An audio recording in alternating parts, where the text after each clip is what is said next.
അടുത്തതായിട്ട് വിരുദ്ധ എന്നുള്ള ഹേത്വാഭാസമാണ് പറയുന്നത്. അതിൻ്റെ ലക്ഷണം സാധ്യാഭാവവ്യാപ്തോ ഹേതു വിരുദ്ധ. സാധ്യാഭാവത്തിൻ്റെ വ്യാപ്തിയോടുകൂടിയ ഹേതുവാണ് വിരുദ്ധൻ. അതായത് സാമാന്യ നിലയ്ക്ക് ഹേതുവിൽ എന്താണ് വേണ്ടത്? സാധ്യവ്യാപ്തിയാണ് വേണ്ടത്. അപ്പോൾ അതിൻ്റെ നേരെ വിപരീതം സാധ്യാഭാവ വ്യാപ്തിയാണ് ഉള്ളത് ഹേതുവിലെങ്കിൽ വിരുദ്ധ എന്നുള്ള ഹേത്വാഭാസമാണ്. അതായത് എത്ര എത്ര ധൂമഃ തത്ര വഹ്നി എന്ന് പറയുമ്പോൾ ഹേതുവായിരിക്കുന്ന ധൂമത്തിൽ വഹ്നിവ്യാപ്തിയുണ്ട്, സാധ്യവ്യാപ്തിയുണ്ട്. സാധ്യസംബന്ധിയായ വ്യാപ്തി ഹേതുവിലുണ്ട്. വ്യാപ്തി എന്ന് പറയുന്നത് ഹേതുവിലിരിക്കുന്ന ഒരു ധർമ്മമാണ്. അപ്പോൾ സാധ്യവ്യാപ്തി ഹേതുവിലുണ്ട്. ഇതേ സ്ഥാനത്ത് സാധ്യ അഭാവവ്യാപ്തിയാണുള്ളത് എങ്കിലോ അപ്പോഴാണ് വിരുദ്ധ എന്നുള്ള ഹേത്വാഭാസം. അതായത് എത്രയെത്ര ഹേതു തത്ര തത്ര സാധ്യം എന്നല്ല, എത്രയെത്ര ഹേതു തത്ര തത്ര സാധ്യ അഭാവ എന്നാണെന്നുള്ളത് എന്നാണ് വന്നു ചേരുന്നതെങ്കിൽ അവിടെ വിരുദ്ധ എന്നുള്ള ഹേതുവാണ്, അല്ല ഹേത്വാഭാസമാണ്. യഥാ ശബ്ദോ നിത്യ കാര്യത്വാത് എന്നൊരാൾ അനുമാനം പ്രയോഗിക്കുകയാണെങ്കിൽ അവിടെ കാര്യത്വം എന്നുള്ള ഹേതുവിലെ വിരുദ്ധ എന്നുള്ള ഹേത്വാഭാസമുണ്ട്. കാരണം ഈ അനുമാനത്തിൽ നിത്യത്വമാണ് സാധ്യം. നിത്യത്വത്തെ സാധിക്കാൻ ഹേതുവായിട്ട് നിർദ്ദേശിച്ചിരിക്കുന്നത് കാര്യത്വമാണ്. പക്ഷേ എവിടെയൊക്കെ കാര്യത്വമുണ്ടോ അവിടെ നിത്യത്വം ഇല്ല എന്നുള്ളത് മാത്രമല്ല, നിത്യത്വ അഭാവം ഉണ്ട് താനും. അപ്പോൾ പ്രകൃത സാധ്യമായിരിക്കുന്ന നിത്യത്വത്തിൻ്റെ അഭാവത്തിനെയാണ് കാര്യത്വം എന്നുള്ള ഹേതു സാധിക്കുന്നത്. അതുകൊണ്ട് നിത്യത്വ വ്യാപ്തിയല്ല കാര്യത്വത്തിലുള്ളത്, പിന്നെയോ നിത്യത്വ അഭാവ വ്യാപ്തിയാണുള്ളത്. അതുകൊണ്ടാണ് പറഞ്ഞത് സാധ്യാഭാവ വ്യാപ്തോ ഹേതു വിരുദ്ധ. അതാണ് എഴുതിയിരിക്കുന്നത്. അത്ര കാര്യത്വം നിത്യത്വാഭാവേന അനിത്യത്വേന വ്യാപ്തം. എത്രയെത്ര കാര്യത്വം തത്ര തത്ര നിത്യത്വം എന്നല്ല വ്യാപ്തി, മറിച്ച് അനിത്യത്വം എന്നാണ് വ്യാപ്തി. അപ്പോൾ സാധ്യത്തിൻ്റെ വിപരീതത്തെയാണ് ഈ ഹേതു സാധിക്കുന്നതെന്നർത്ഥം. അങ്ങനെയുള്ള ഹേതുവിനെ വിരുദ്ധ എന്ന് പറയും. ഹേതു അല്ലാതെ ഹേത്വാഭാസമാണ്. ഇനി അടുത്തത് സത്പ്രതിപക്ഷ. യസ്യ സാധ്യാഭാവസാധകം ഹേത്വന്തരം വിദ്യത്തെ സഹ സത്പ്രതിപക്ഷ. ഏതൊരു ഹേതുവിനാണോ സാധ്യാഭാവത്തെ സാധിക്കുന്ന മറ്റൊരു ഹേതു ഉള്ളത്, ആ ഹേതുവാണ് സത്പ്രതിപക്ഷൻ. അതായത് ഒരു പ്രത്യേക സാധ്യത്തെ സാധിക്കാൻ വേണ്ടി നമ്മളൊരു ഹേതുവിനെ പ്രയോഗിക്കുന്നു. ആ ഹേതുവിൽ പ്രകൃതസാധ്യവുമായിട്ടുള്ള വ്യാപ്തി ഉണ്ട്. പക്ഷേ മറ്റൊരു ഹേതു, ഇതിൻ്റെ അഭാവത്തെ സാധിക്കുന്ന മറ്റൊരു ഹേതു ഉണ്ടായിരിക്കുക. നമ്മൾ നിർദ്ദേശിച്ച സാധ്യം എന്തോന്നുണ്ടോ അതിൻ്റെ അഭാവത്തെ സാധിക്കുന്ന മറ്റൊരു ഹേതു ഉണ്ടെങ്കിൽ അതിന് സത്പ്രതിപക്ഷം എന്ന് പറയും. യഥാ ശബ്ദോ നിത്യ ശ്രാവണത്വാത് എന്നൊരാൾ പറയുകയാണെന്ന് വയ്ക്കുക. ശബ്ദ നിത്യ ശ്രാവണത്വാത്, നിത്യത്വം സാധിക്കാൻ വേണ്ടിയിട്ട് ശ്രാവണത്വം എന്നൊരു ഹേതു ഉപയോഗിച്ചിരിക്കുന്നു. അപ്പോൾ അതിനെന്താണ് കുഴപ്പമെന്ന് ചോദിച്ചാൽ നിത്യത്വ അഭാവത്തെ സാധിക്കുന്ന മറ്റൊരു ഹേതു ഉണ്ട് എന്നുള്ളതാണ് കുഴപ്പം. അതാണ് കാണിക്കുന്നത് ശബ്ദോ അനിത്യ കാര്യത്വാത് എന്ന്. ഇവിടെ എന്താണ് വ്യത്യാസം? വിരുദ്ധ ഹേത്വാഭാസത്തിൽ നിന്ന് സത്പ്രതിപക്ഷത്തിനുള്ള വ്യത്യാസം എന്താണെന്ന് ചോദിച്ചാൽ, ഏത് ഹേതുവാണോ സാധ്യസാധകമായിട്ട് പ്രയോഗിച്ചത് അതേ ഹേതു തന്നെ സാധ്യാഭാവത്തെ സാധിക്കുന്നതാണെങ്കിൽ അവിടെ വിരുദ്ധ എന്നുള്ള ഹേത്വാഭാസം. സത്പ്രതിപക്ഷമെന്ന് എവിടെയാണ് പറയുക? ഏത് ഹേതുവാണ് പ്രയോഗിച്ചത് സാധ്യത്തെ സാധിക്കാൻ, ആ ഹേതു സാധകമാണെങ്കിൽ പോലും മറ്റൊരു ഹേതു സാധ്യാഭാവ സാധകമായിട്ടുണ്ട്. അങ്ങനെ വരുമ്പോഴാണ് സത്പ്രതിപക്ഷം. ഇതാണ് വിരുദ്ധവും സത്പ്രതിപക്ഷവും തമ്മിലുള്ള വ്യത്യാസം. ഇനി അടുത്തത് അസിദ്ധ. അസിദ്ധ ത്രിവിധ: ആശ്രയാസിദ്ധ, സ്വരൂപാസിദ്ധ, വ്യാപ്യത്വാസിദ്ധശ്ചേതി. ക്രമേണ ഉദാഹരണം പറയുകയാണ്. ആശ്രയാസിദ്ധ യഥാ ഗഗനാരവിന്ദം സുരഭി അരവിന്ദത്വാത് സരോജാരവിന്ദവത് എന്നിങ്ങനെ ഒരാൾ അനുമാനം പ്രയോഗിക്കുകയാണെന്ന് വിചാരിക്കുക. ഇവിടെ ആശ്രയാസിദ്ധി എന്നുള്ള ദോഷമുണ്ട്. ആശ്രയം എന്നുള്ളതിനെ കൊണ്ട് ഉദ്ദേശിക്കുന്നത് പക്ഷത്തിനെയാണ്. പക്ഷത്തിലാണല്ലോ സാധ്യം ഇരിക്കേണ്ടത്. അപ്പോൾ സാധ്യത്തിൻ്റെ ആശ്രയമാണ് പക്ഷം. അങ്ങനെയുള്ള പക്ഷത്തിൽ ആ പക്ഷം അസിദ്ധമാകുമ്പോഴാണ് ആശ്രയാസിദ്ധി എന്നുള്ള ദോഷം പറയാം. ഇവിടെ ഗഗനാരവിന്ദമാണ് പക്ഷം. സൗരഭം സാധ്യം, സുരഭി എന്നിങ്ങനെ നിർദ്ദേശിച്ചിരിക്കുന്നു. ഇവിടെ എന്താണ് കുഴപ്പം? ഗഗനാരവിന്ദം എന്ന് പറഞ്ഞിട്ടൊരു വസ്തു ഇല്ല. അപ്പോൾ എന്തായി? സാധ്യത്തിൻ്റെ ആശ്രയമായിരിക്കുന്ന പക്ഷം അസിദ്ധമായി. അതാണ് ആശ്രയാസിദ്ധ എന്ന് പറഞ്ഞത്. അത്ര ഗഗനാരവിന്ദം ആശ്രയ സച്ച നാസ്തിയേവ എന്ന്.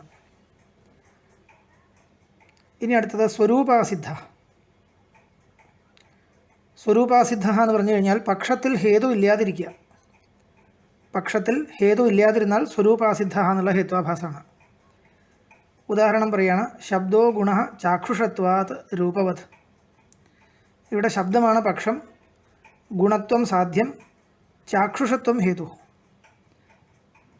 ചാക്ഷുഷത്വം എന്ന് പറയുന്ന ഹേതു ശബ്ദത്തിലുണ്ടോ? ഇല്ല.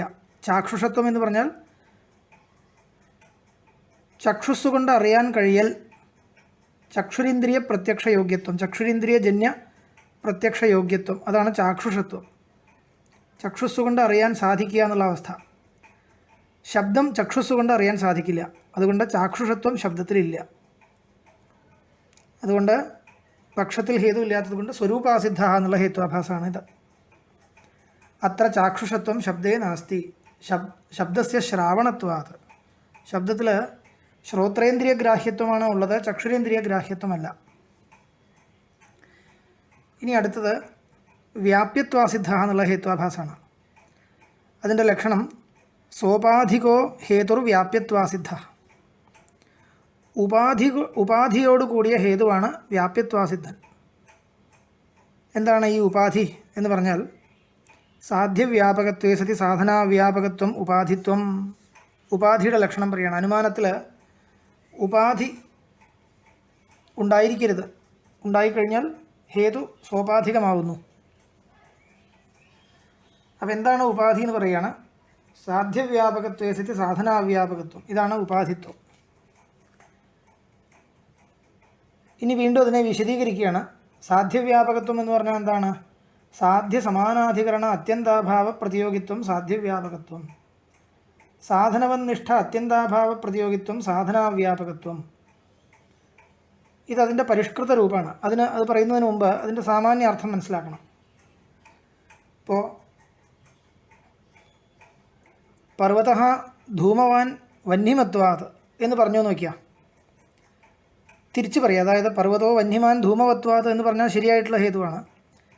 ഇത് തിരിച്ചു പറഞ്ഞു കഴിഞ്ഞാൽ അത് തെറ്റാണ്. പർവ്വത ധൂമവാൻ വന്യമത്വാത് എന്ന് പറഞ്ഞു കഴിഞ്ഞാൽ അത് ശരിയായിട്ടുള്ള അനുമാനമല്ല. കാരണം എത്ര വന്യ തത്ര ധൂമ എന്ന് വ്യാപ്തിയില്ല എന്നുള്ളതൊരു ദോഷം. രണ്ടാമത്, ഇവിടെ ഒരു ഉപാധി വരും. ആർദ്രേന്ദ്ര സംയോഗ ഉപാധി. അതായത് വന്യയുള്ളത് കൊണ്ട് മാത്രം ധൂമം ഉണ്ടാവണമെന്നുള്ള നിർബന്ധമില്ല. ധൂമമുണ്ടെങ്കിൽ തീർച്ചയായിട്ടും വന്യ ഉണ്ടെന്നുള്ള കാര്യം ഉറപ്പാണ്. കാരണം ധൂമത്തിൻ്റെ കാരണമാണ് വന്നി, ധൂമത്തിൻ്റെ ജനകമാണ് വന്നി. ജനകമില്ലാതെ ജന്യം ഉണ്ടാവില്ല. അതേസമയം തിരിച്ചു പറയാൻ പറ്റാത്തത് എന്താണ്? കാരണം വന്യയുള്ളത് കൊണ്ട് മാത്രം ധൂമം ഉണ്ടാവണമെന്നില്ല. പിന്നെ എന്ത് വേണം? ആർദ്രേന്ദ്ര സംയോഗം കൂടി വേണം. തണുത്ത ഇന്ധനം, വിറക് മുതലായിട്ടുള്ളത്, അതിൻ്റെ സംബന്ധം ഉണ്ടെങ്കിൽ മാത്രമേ ധൂമം ഉണ്ടാവുള്ളൂ. ഇതെല്ലാവർക്കും അറിയുന്ന കാര്യമാണ്. അപ്പോൾ ധൂമവാൻ വന്യമത്വാത് എന്ന അനുമാനം പ്രയോഗിച്ചു കഴിഞ്ഞാൽ എന്തുകൊണ്ടാണ് സാധ്യത്തെ സാധിക്കാൻ പറ്റാത്തത് ചോദിച്ചാൽ അവിടെ ഉപാധിയുണ്ട്.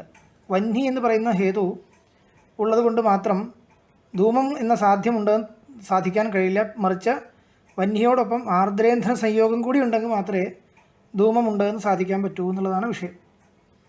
അപ്പോൾ ഇവിടെ പറയുന്ന ഈ ആർദ്രേന്ദ്ര സംയോഗമാണ് ഇവിടെ ഉപാധി എന്ന് പറയുന്നത്. അപ്പോൾ എന്താണ് ഈ ആർദ്രേന്ദ്ര സംയോഗത്തിലുള്ള ഉപാധിത്വം? എന്താണ് അതിൻ്റെ ലക്ഷണം എന്ന് പറയുകയാണ്? സാധ്യവ്യാപകത്വേ സതി സാധന അവ്യാപകത്വം എന്ന്. സാധ്യവ്യാപകത്വം എന്ന് പറഞ്ഞാൽ എന്താ അർത്ഥം? എത്ര എത്ര സാധ്യം തത്ര തത്ര ഉപാധി എന്നുള്ള വ്യാപ്തിയുണ്ട്. സാധന അവ്യാപകത്വം എന്ന് പറഞ്ഞാൽ എന്താ അർത്ഥം? എത്ര എത്ര സാധനം എന്ന് പറഞ്ഞാൽ ഹേതു, തത്ര തത്ര സാധ്യം അല്ല തത്ര തത്ര ഉപാധി എന്നുള്ള വ്യാപ്തി ഇല്ല. ഇത് രണ്ടും നമുക്ക് തെളിയിക്കണം. ഇപ്പോൾ ഇവിടെ ശ്രദ്ധിക്കുക, നമ്മൾ ഉദാഹരിച്ച അനുമാനം എന്താണ്? പർവ്വതഃ ധൂമവാൻ വന്യമത്വാത് എന്നാണ്. ഈ അനുമാനത്തിലത്തെ സാധ്യം എന്താണ്? ധൂമവത്വമാണ് സാധ്യം. സാധ്യവ്യാപകത്വം ഉപാധിയിലുണ്ടെന്ന് പറയണം. എങ്ങനെയാണ് പറയുക? എത്ര എത്ര ധൂമഃ തത്ര തത്ര ആർദ്രേന്ദ്ര സംയോഗഃ എന്ന് പറയണം. ആർദ്രേന്ദ്ര സംയോഗമാണല്ലോ ഇവിടെ ഉപാധി. അപ്പോൾ എത്ര എത്ര ധൂമഃ തത്ര ആർദ്രേന്ദ്ര സംയോഗഃ എന്ന് പറയണം. അങ്ങനെ പറയാൻ പറ്റുമോ? പറ്റും. കാരണം ധൂമം ഉണ്ടെങ്കിൽ തീർച്ചയായിട്ടും ആർദ്രേന്ദ്ര സംയോഗം ഉണ്ടാവണം. അതുകൊണ്ട് ധൂമവ്യാപകത്വം ആർദ്രേന്ദ്ര സംയോഗത്തിലുണ്ട്.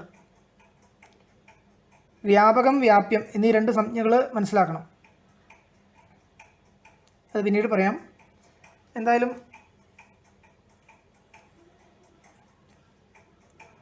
എത്ര എത്ര ധൂമഃ തത്ര തത്ര ആർദ്രേന്ദ്ര സംയോഗഃ എന്ന് പറയാൻ പറ്റും. ഇതാണ് ആർദ്രേന്ദ്ര സംയോഗം ധൂമവ്യാപകമാണ് എന്ന് പറയുന്നതിന് അർത്ഥം. ധൂമമാകട്ടെ ഇവിടെ സാധ്യവുമാണ്. അതുകൊണ്ട് സാധ്യവ്യാപകത്വം ആർദ്രേന്ദ്ര സംയോഗത്തിലുണ്ട്.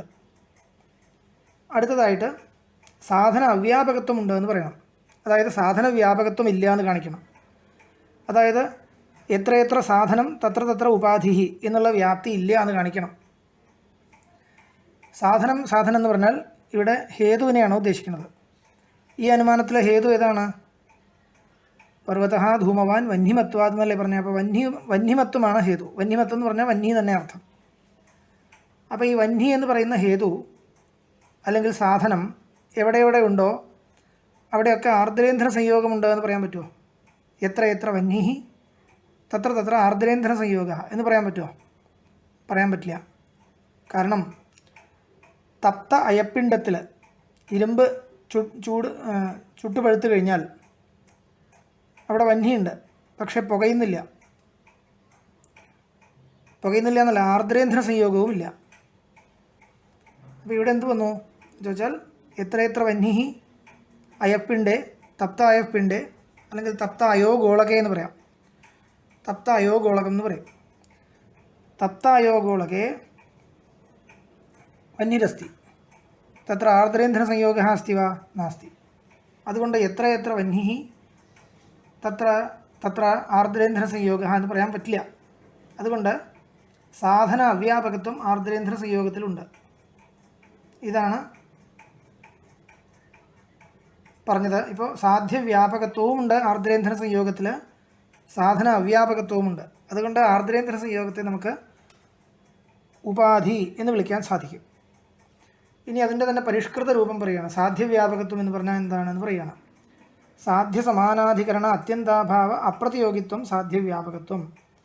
സാധനവന്നിഷ്ഠ അത്യന്താഭാവ പ്രതിയോഗിത്വം സാധന അവ്യാപകത്വം.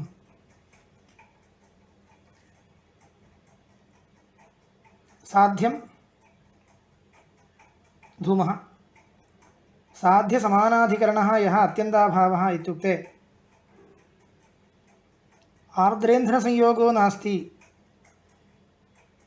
ഇത്യത്യന്താഭാവः വക്തും ന ശക്യത്തെ. കുതः യത്ര ധൂമഃ അസ്തി തത്ര ആർദ്രേന്ദ്ര സംയോഗോപ്യസ്തി. എവിടെ ധൂമുണ്ടോ അവിടെ ആർദ്രേന്ദ്ര സംയോഗവും ഉണ്ട്. അതുകൊണ്ട് ധൂമസമാനാധികരണം എന്ന് പറഞ്ഞാൽ ധൂമം ഇരിക്കുന്നിടത്ത് ഇരിക്കുന്ന എന്നർത്ഥം. ധൂമം ഇരിക്കുന്ന ഇടത്ത് ഇരിക്കുന്നത് ധൂമസമാനാധികരണം. സാധ്യസമാനാധികരണം എന്നാണ് അതിൽ വാക്കുള്ളത്. സാധ്യം എന്ന് പറഞ്ഞാൽ ഇവിടെ ധൂമം തന്നെയാണല്ലോ സാധ്യം. പർവ്വതഃ ധൂമവാൻ വന്യമത്വാത് എന്നല്ലേ പ്രയോഗം. അപ്പോൾ ധൂമമാണ് സാധ്യം. സാധ്യസമാനാധികരണമായ അത്യന്താഭാവം എന്ന് പറഞ്ഞാൽ ആർദ്രേന്ദ്ര സംയോഗ അത്യന്താഭാവം എന്ന് പറയാൻ പറ്റില്ല. അതുകൊണ്ട് ആ അത്യന്താഭാവത്തിൻ്റെ അപ്രതിയോഗിയാണ് ആർദ്രേന്ദ്ര സംയോഗം, പ്രതിയോഗിയല്ല. ഈ സംജ്ഞകൾ പഠിച്ചതിന് ശേഷം മാത്രമേ ഇത് വ്യാഖ്യാനിക്കാൻ പറ്റുള്ളൂ. അതുകൊണ്ട് തൽക്കാലം ഇങ്ങനെ കേട്ടാൽ മതി. യസ്യ അഭാവഃ ഉച്യത്തെ സഹ പ്രതിയോഗി എന്നുള്ള നിയമമുള്ളത് കൊണ്ട് ആർദ്രേന്ദ്ര സംയോഗസ്യ അത്യന്താഭാവः അത്ര വക്തും ന ശക്യത്തെ ഇതി കൃത്വാ तादृश अत्यन्ताभाव अप्रतियोगित्वम् आर्द्रेन्द्रसंयोगे आगच्छति। इदमेव साध्यव्यापकत्वम्। एवमेव साधनवन्निष्ठ अत्यन्ताभावप्रतियोगित्वं സാധനാവ്യാപകത്വം. സാധനവന്നിഷ്ഠ സാധനവത്തായിരിക്കുന്ന സ്ഥലത്ത് ഉള്ള എന്നർത്ഥമാണ് സാധനവന്നിഷ്ഠം എന്ന് പറഞ്ഞാൽ. സാധനവന്നിഷ്ഠ യഹ അത്യന്താഭാവ തത് പ്രതിയോഗിത്വം. സാധനം എന്ന് പറഞ്ഞാൽ പ്രകൃതാനുമാനത്തിലെ സാധനം ആണ് വന്നി. സാധനവന്നിഷ്ഠ യഹ അത്യന്താഭാവ എന്ന് പറഞ്ഞു കഴിഞ്ഞാൽ സാധനവത് ഇത്യനേന തപ്ത അയോഗോളകം സ്വീക്രിയത്തെ. തത്ര വന്യരസ്തി തസ്മാത് തപ്ത അയോഗോളകം സാധനവത് ഭവതി. തത്ര വിദ്യമാനഃ അത്യന്താഭാവः ഇത്യുക്തേ ആർദ്രേന്ദ്രസംയോഗ അത്യന്താഭാവോ ഭവതി. അതുകൊണ്ട് അത്യന്താഭാവ പ്രതിയോഗിത്വം ആർദ്രേന്ദ്രസംയോഗത്തിലുണ്ട്. അതുകൊണ്ട് സാധനവന്നിഷ്ഠ അത്യന്താഭാവ പ്രതിയോഗിത്വം അഥവാ സാധന അവ്യാപകത്വം അത് ആർദ്രേന്ദ്രസംയോഗത്തിലുണ്ട്.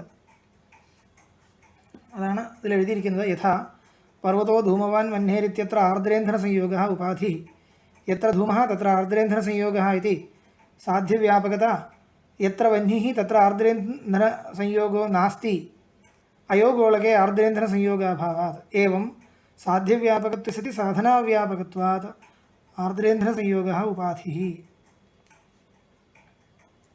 സാമാന്യമായിട്ട് അതിൻ്റെ ആശയം മനസ്സിലായിട്ടുണ്ടാവുമെന്ന് വിചാരിക്കുന്നു. പരിഷ്കൃത ഭാഷയിൽ പറയാൻ കൂടുതൽ ശീലിച്ചതിന് ശേഷമേ സാധിക്കുള്ളൂ.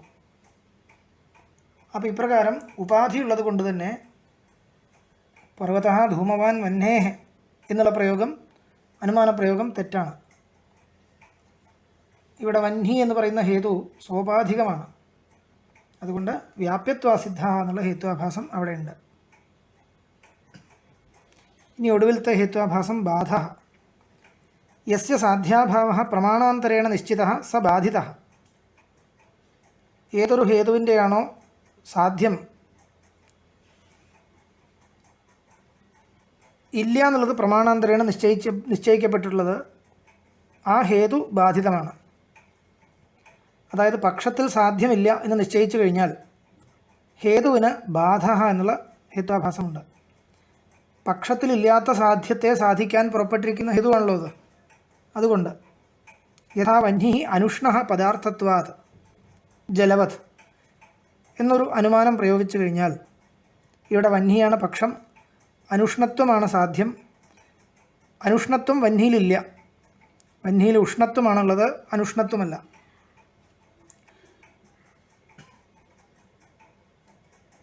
ഉഷ്ണമാണുള്ളത്, അനുഷ്ണത്വമല്ല. അതുകൊണ്ട് അനുഷ്ണത്വം എന്ന് പറയുന്ന സാധ്യം പക്ഷമാകുന്ന വഹ്നിയിലില്ല.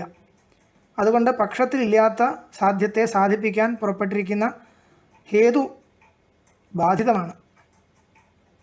പദാർത്ഥത്വാദ് എന്നുള്ള ഹേതു ബാധിതമാണ്. ബാധ എന്നുള്ള ഹേത്വാഭാസം അവിടെ ഉണ്ട്. അതാണ് എഴുതുന്നത്. അത്ര അനുഷ്ണത്വം സാധ്യം തദഭാവ ഉഷ്ണത്വം ത്വാചപ്രത്യക്ഷേണ ഗൃഹ്യത്തെ ഇതി ബോധ്യം. യസ്യ സാധ്യാഭാവഃ പ്രമാണാന്തരേണ നിശ്ചിതഃ യസ്യ ഹേതോഃ യത് സാധ്യം തസ്യ അഭാവഃ പ്രമാണാന്തരേണ നിശ്ചിതഃ. അതായത് അനുഷ്ണത്വം, വഹ്നിയിൽ ഉഷ്ണത്വമാണോ അനുഷ്ണത്വമാണോ ഉള്ളത്?